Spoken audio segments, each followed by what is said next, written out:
Louvado seja o nome de Jesus. Nós estamos aqui, atendendo a um pedido do nosso amado pastor Luiz Carlos, da cidade de Catanduva, o qual pediu para que nós gravássemos aqui uma mensagem para que ele pudesse mandar ali no grupo da família.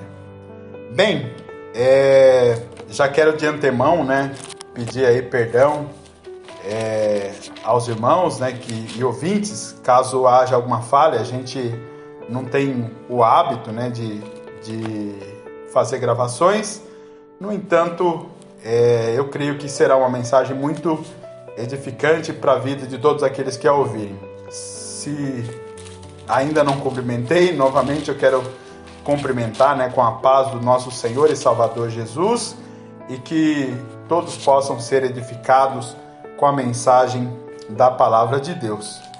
O texto que nós vamos ler, ele se encontra no livro de 1 Samuel, capítulo 3. Livro de 1 Samuel, capítulo 3, nós vamos ler a partir do versículo 8, que diz assim, 1 Samuel, capítulo 3, a partir do versículo 8. O Senhor tornou a chamar Samuel pela terceira vez, e Samuel se levantou, foi a Eli e disse: Eis-me aqui, pois me chamaste. Então entendeu Eli que era o Senhor quem chamava o menino. Pelo que Eli disse a Samuel: Vai deitar-te, e se ele te chamar, dirás: Fala, Senhor, pois o teu servo ouve. Então Samuel foi e deitou-se no seu lugar. Veio o Senhor e ali esteve, chamando como das outras vezes: Samuel, Samuel. Respondeu Samuel: Fala, pois o teu servo ouve. E disse o Senhor a Samuel: Vê, vou fazer uma coisa em Israel, que todo o que a ouvir lhe tinirão ambos os ouvidos. Naquele dia suscitarei contra Eli tudo o que tenho falado a respeito da sua casa. Começarei e o cumprirei, pois já lhe disse que julgarei a sua família para sempre, pela iniquidade que ele bem conhecia. Seus filhos se fizeram desprezíveis e ele não os repreendeu. Quero, como de costume, orar agora em nome de Jesus. Maravilhoso Deus, estamos na tua presença, Pai querido e santo, e eu me coloco, Senhor Jesus, como instrumento nas tuas mãos, para que tu, Senhor Jesus, possa falar, ó Deus, através dos meus lábios, Senhor. Toma-me, ó Deus, nas tuas mãos. Usa, Senhor Jesus, da tua misericórdia, e que possa ser uma mensagem de edificação para todos aqueles que a ouvirem. E também, Senhor Jesus, para nós, todos aqueles que aqui estamos, Senhor Jesus. Fala ao nosso coração, é o meu pedido em teu nome, Jesus. Amém. Louvado seja Deus. Estamos aqui, para aqueles que não sabem, num culto em família, em função dessa pandemia que tem havido. Nós não estamos nos reunindo no salão, mas sim fazendo um culto em casa, Então, se houver alguma interferência de barulho, assim como moto, enfim, que todos aqueles que estiverem ouvindo possam relevar, Mas nos atentemos à palavra de Deus. Houve uma certa ocasião em que eu ouvi um certo pregador usar o seguinte termo, e ele usou este termo. Ele disse que filho de crente não é neto de Deus. E aí eu tentando entender aquilo, depois ele explorou mais um assunto, porque lamentavelmente, tantos são aqueles que às vezes superprotegem os seus filhos, e muitas vezes os seus filhos também se sentem super protegidos, né? Alguns até dizem, né? O meu pai é pastor, o meu pai é diácono, o meu pai é evangelista, e usam às vezes esses atributos dos seus pais para que possam fazer aquilo que muito bem entendem. Então nós vemos, por essa expressão de que filho de crente não é neto de Deus, o seguinte: o fato de muitas vezes as pessoas serem filhos de cristãos, filhos de pessoas que servem a Deus, não lhes dá o direito de fazer o que querem. Nós vemos muitas vezes, né, que quando o porteiro às vezes chama a atenção de alguma criança por estarem fazendo barulho durante o culto, ou às vezes começarem a fazer alguma correria no meio ali do salão, do local onde está tendo culto, às vezes pais ficaram bravos com os porteiros, né, com os responsáveis ali pela ordem, ao invés de chamarem a atenção dos seus filhos para que não interrompessem o culto. E às vezes muitos deles já voltaram para casa até aborrecido em função da correção, que na verdade, se ele tomasse a postura, né, de ser aquele que corrigisse o seu filho, não seria necessário o porteiro tomar nenhuma ação. Então, é muito importante nós trazermos para a nossa vida essa instrução de que a correção que os nossos filhos precisam receber, precisa partir dos seus pais. Nós vemos aqui, pela palavra de Deus, uma mensagem, podemos dizer até terrível, porque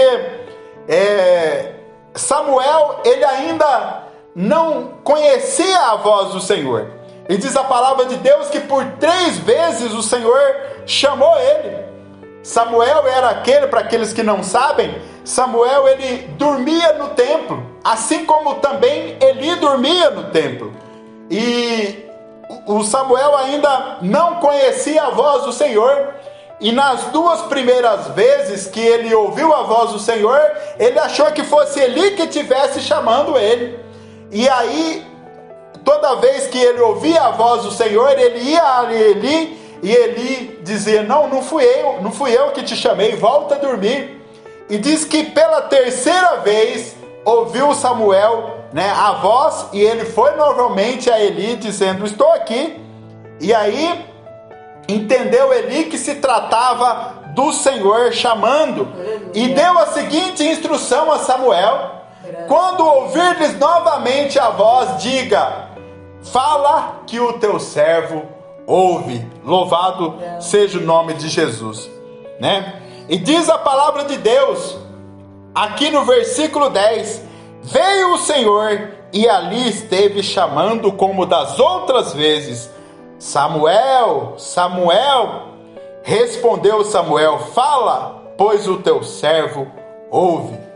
E disse o Senhor a Samuel: vê, vou fazer uma coisa em Israel, que todo o que ouvir lhes tinirão ambos os ouvidos. Por isso que eu usei o termo uma coisa terrível.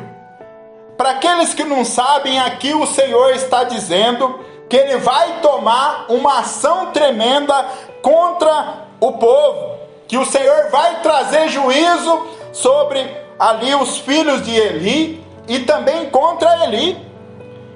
Pois diz aqui no versículo 12, né?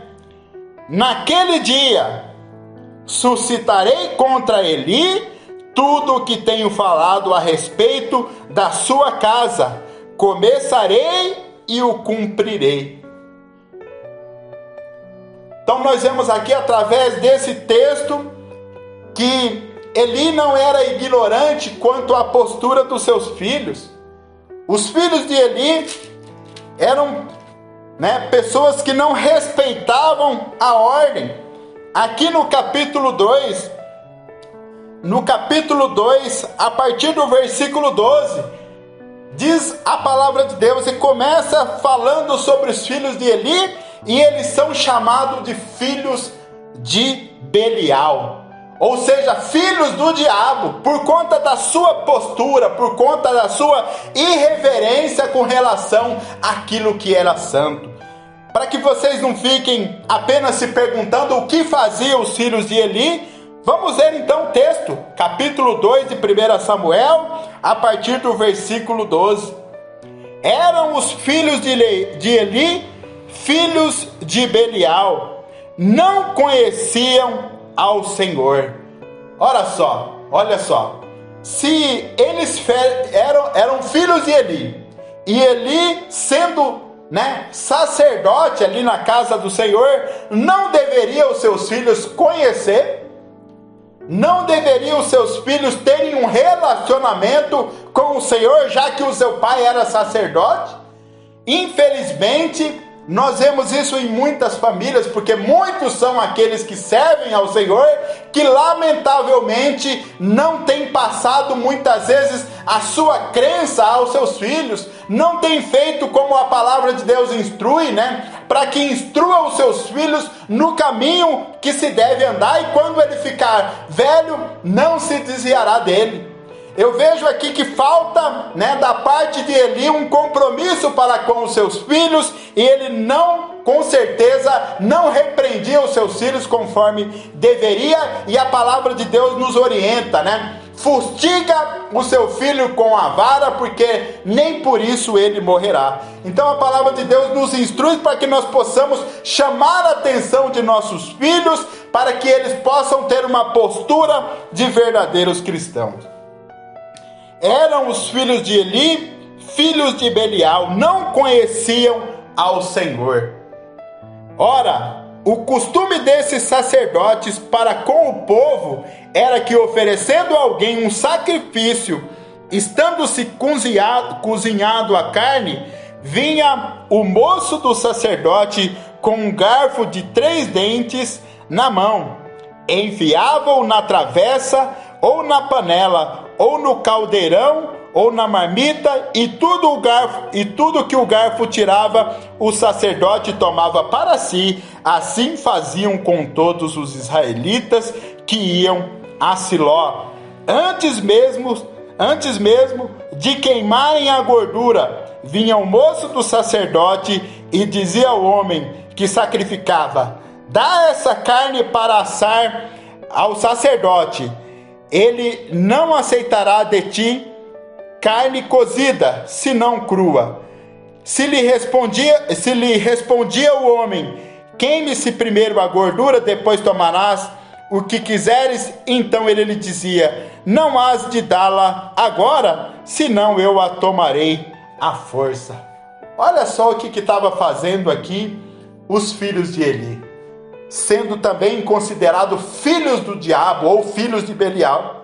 Não tinham compromisso nenhum com a palavra de Deus, não tinha reverência alguma com aquilo que era sagrado, porque as pessoas vinham até Siló oferecer ali algo ao Senhor.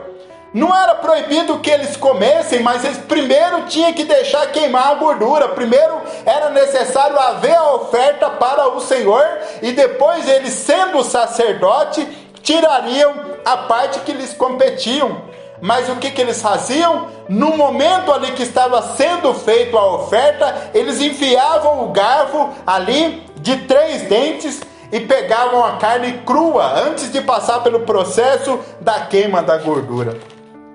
E nós sabemos que essas coisas desagradavam muito ao Senhor.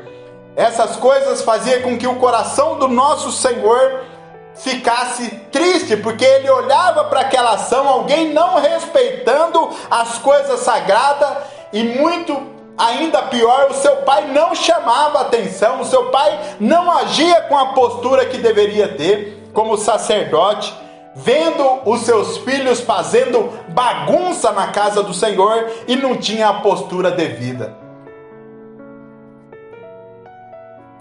E aí o Senhor vem através de Samuel dizendo: naquele dia suscitarei contra Eli tudo o que tenho falado a respeito da sua casa.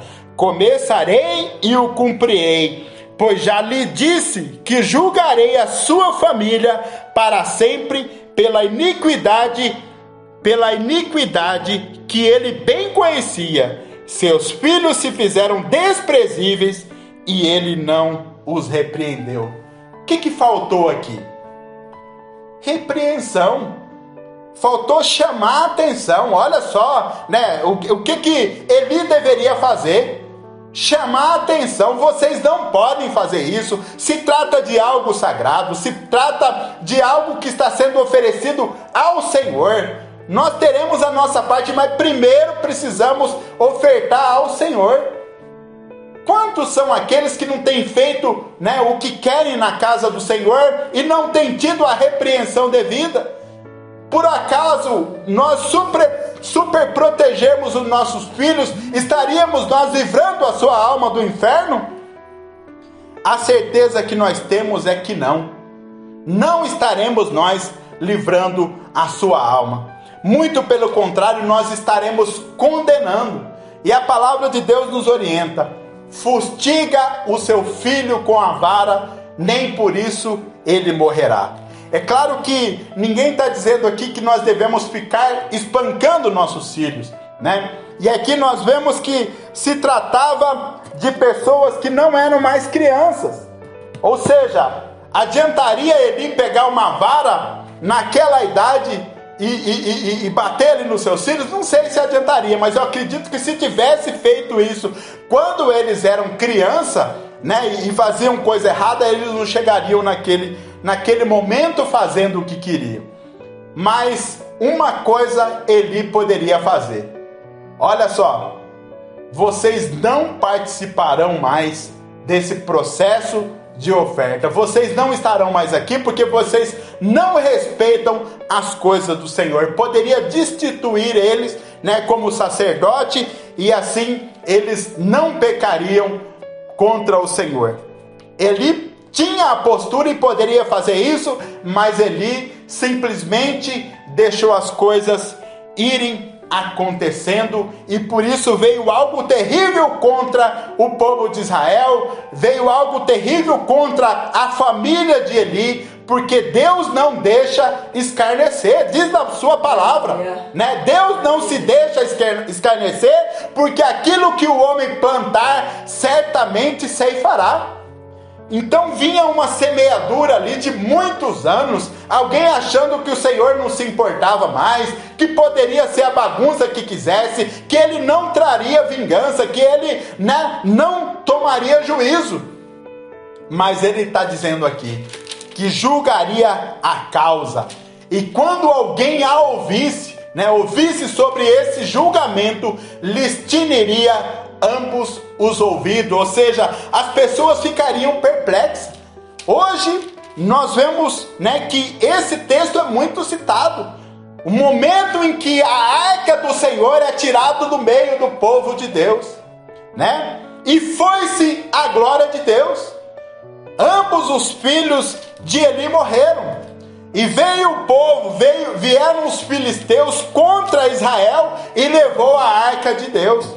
A arca que representava a presença de Deus no meio do povo de Deus foi levada. A glória de Deus foi tirada do meio do povo de Israel por conta de pessoas que não respeitavam aquilo que era sagrado, de pessoas que não respeitavam aquilo que era santo. Por isso a glória do Senhor saiu do meio do povo de Deus. Agora eu pergunto: não aconteceria isso também nas congregações? Quando muitas vezes o pastor não toma a postura devida, né? Nós sabemos que aqueles que servem ao Senhor estando na congregação é como se fossem filhos também do sacerdote, ou seja, filho do pastor local. Não deveria o pastor local tomar ali uma postura de um pai, né, que orienta, de um pai que chama a atenção? A palavra de Deus fala através de Paulo para que houvesse exortação, para que chamasse a atenção, para que se voltassem para o Senhor. Mas não é isso que nós temos visto. Muitos são aqueles que têm feito vista grossa, né? A igreja está corrompida, está acabada no pecado, né? A igreja está destruída muitas vezes, e ele, muitas vezes, como vive da igreja, vive da oferta ali da congregação, e só se importa com a lã e a gordura das ovelhas, ele não chama a atenção, ele não exorta, ele não repreende, e deixa a coisa acontecer do jeito que ele acha que deve. E aí, a gente olha para aquelas pessoas mortas, né? Sem o Espírito Santo, porque já foi a glória de Deus. Já foi a glória de Deus. Nós vemos, através da palavra de Deus, né, quão sério é a oferta diante do Senhor. Nós vemos que os filhos de Arão tentaram ofertar algo de qualquer maneira. Tentaram, diz a palavra de Deus, oferecer um fogo estranho ao Senhor, e por isso morreram na hora. Quantos são aqueles que estão tentando ofertar qualquer coisa, de qualquer maneira, sem reverência ao Senhor, achando que o Senhor aceita qualquer coisa? Mas não, nós estamos falando de um Deus que é santo, de um Deus que fala, de um Deus que cumpre tudo aquilo que fala. E nós vemos, através do capítulo 4, a arca que representa a presença de Deus sendo levada embora. E nós vemos que Ófni e Finéias morreram. Vamos ver a partir do versículo 17 do capítulo 4. Ou melhor, 16. A partir do versículo 14, desculpa. Eli, ouvindo os gritos, perguntou. Capítulo 4 de 1 Samuel, versículo 14. E ouvindo os gritos, perguntou: que voz de alvoroço é esta? O homem a toda pressa veio a Eli, que era da idade de 98 anos, e cujos olhos estavam tão escurecidos que não podia ver. Disse ele a Eli: eu sou o que saí do campo de batalha, de onde fugi, hoje mesmo. Perguntou Eli: que foi que aconteceu, meu filho? Respondeu o que trazia as notícias: Israel fugiu dos filisteus e houve grande matança entre o povo. Além disso, também teus filhos Ófni e Finéias foram mortos e a arca de Deus foi tomada. Veja o que aconteceu, né? O Senhor permitindo que os filisteus levassem a arca embora. Permitiu que aquilo que representava a sua presença no meio do seu povo fosse embora. Por conta de quê? Ignorância, né? Achando que Deus não traria vingança, que Deus não traria juízo sobre a casa de Eli. Será que essa não é uma mensagem voltada à família? Às vezes as pessoas estariam esperando uma mensagem, né? Nossa, que Deus vai levar, que vai fazer, né, eu ser abençoado. Será que não seria você abençoado se corrigisse os seus filhos, né, chamasse a atenção deles para a palavra do Senhor? A palavra de Deus fala de uma bem-aventurança, né? Bem-aventurado é o homem que teme ao Senhor e anda nos seus caminhos. Então nós precisamos, né? Nós seremos muito abençoados, né? Quando servirmos ao Senhor, quando temermos ao Senhor e andarmos nos caminhos do Senhor. E andar nos caminhos do Senhor é também trazer correção à nossa casa, aos nossos filhos. Não tem receitinha milagrosa, não. Precisamos atentar à palavra de Deus e trazer, né, fazer o ajuste necessário nas nossas casas. Então, aqui houve uma mensagem, né, bastante triste que foi trazida por aquele moço. A arca de Deus foi tomada. Fazendo ele menção da arca de Deus, Eli caiu da cadeira para trás, ao lado da porta, quebrou o pescoço e morreu, pois era homem velho e pesado. Havia ele liderado Israel durante 40 anos. Estando sua nora, a mulher de Finéias, grávida, próxima do parto, ouvindo as novas de que a arca de Deus era tomada, de que o sogro e seu marido eram mortos, encurvou-se e deu à luz, mas foi dominada pelas dores de parto. Na hora que ia morrendo, disseram as mulheres que estavam com ela: não temas, tiveste um filho. Ela, porém, não respondeu, nem fez caso disso. Chamou ao menino e acabou, dizendo: foi-se a glória de Deus. Isso porque a arca de Deus fora tomada e por causa do seu sogro e seu marido.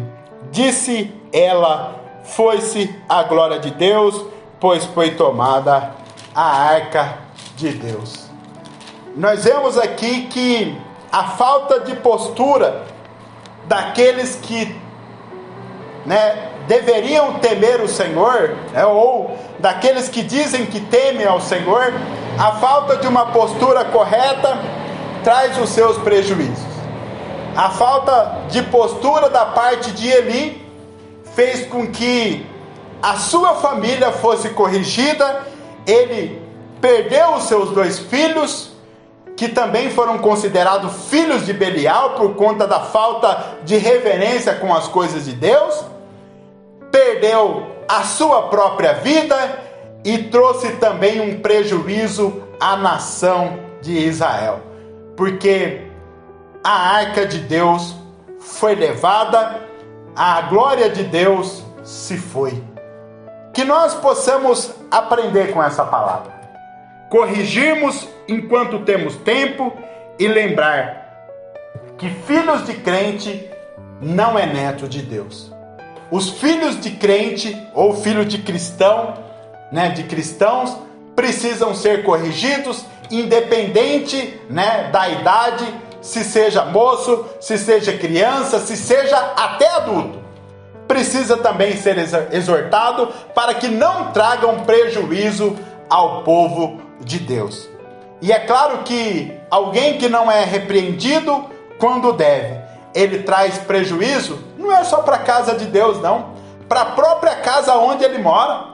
Quantos são aqueles que têm sofrido, muitas vezes, por um filho que não foi disciplinado quando poderia, e esse filho se desviou, foi para o caminho das drogas, foi para o caminho, muitas vezes, da prostituição, foi para o caminho, muitas vezes, do crime, para tantos outros caminhos, que existem por aí, por falta da correção no devido tempo, por falta de ter uma postura de alguém que teme ao Senhor, de alguém que obedece ao Senhor.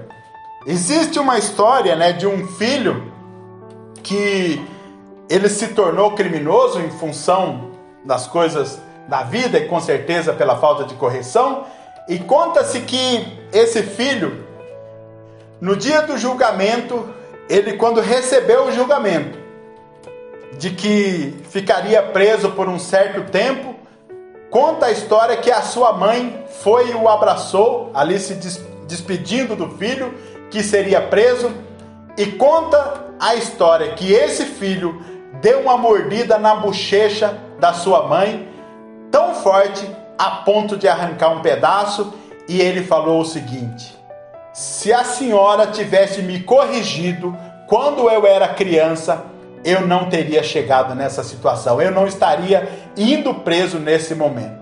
Então pense você, convém deixar os nossos filhos viverem como querem, fazer o que quiserem, sem ter uma certeza de um futuro melhor? Pensa você que está ouvindo, o que nós devemos fazer?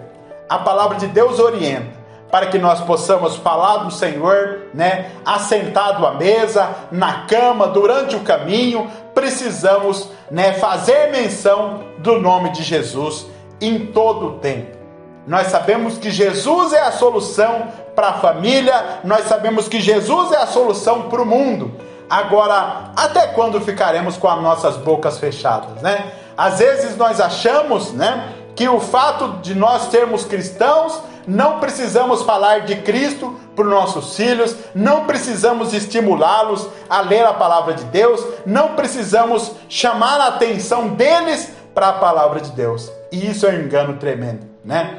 Muitos são os filhos de cristãos que estão depressivos, que estão longe do Senhor. Haja vista aqui os filhos de Eli, né? São chamados de filhos de Belial, ao passo que deveriam ser também servos do Senhor, uma vez que Eli era sacerdote na casa do Senhor. Então, que nós não sejamos ignorantes, ou seja, desapercebidos quanto a esta verdade, que nós possamos nos voltar à palavra de Deus e tomar o devido cuidado. E eu finalizo aqui e peço que você reflita bem como tem sido a sua família, como tem sido a sua postura como pai, como tem sido a sua postura como mãe, né? Tanto na casa de Deus quanto na sua própria casa, para que você não venha ter um prejuízo no futuro. E a instrução da palavra de Deus é para que você crie o seu filho, né, no caminho que ele deve andar, para quando ele ficar grande, não se desviar desse caminho. Amém? Que Deus abençoe a sua vida, né? Que Deus abençoe a sua família e que essa mensagem possa trazer edificação para todos vocês que a ouvirem. Que Deus abençoe a cada um. E aqui eu finalizo em nome do Senhor Jesus.